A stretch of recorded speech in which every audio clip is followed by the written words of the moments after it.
Welcome to Rick Snider's Washington on YouTube, where you get the whole story. So please like, share, subscribe, comment, and hit the thanks button.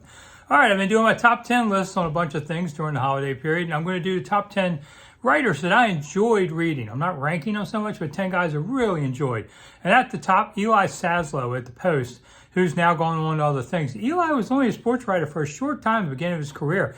Man, he is the best writer I think I've ever seen come through town. Amazing guy. Number 2, Dave Kindred would be one of the other immortals of writing. He wrote for the Post, among other places. I was lucky to get to know him. He's still out there writing books. Man, and one of the nicest people you'd ever meet. Number 3, Tony Kornheiser of the Post. The thing about Tony, I've been a columnist myself for many years, but what Tony could do is he could make you laugh out loud every single column. Okay? I've been trying to do this, people. You might chuckle at something of mine once in a while, but Tony can make you laugh. That's a rare thing. Number 4, John Ed Bradley. This goes way back, I think, to the 70s at the Post. He was a football player, didn't have much training. Man, he was like Eli. He could just write. Still writes books now. That guy was terrific.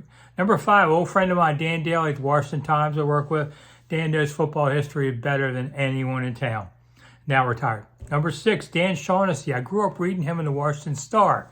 And he was a great beat man covering the Orioles in town. I loved reading his stuff. Went on to be famous in Boston. Number 7, Richard Justice of the Post.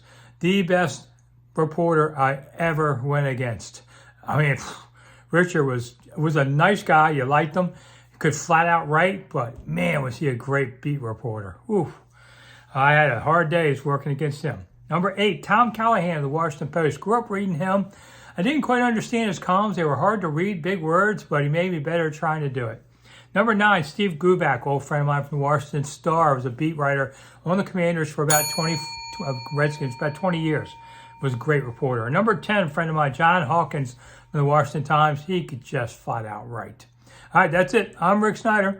Thanks for coming. Hopefully I have a few friends left in the biz, and I'll see you soon.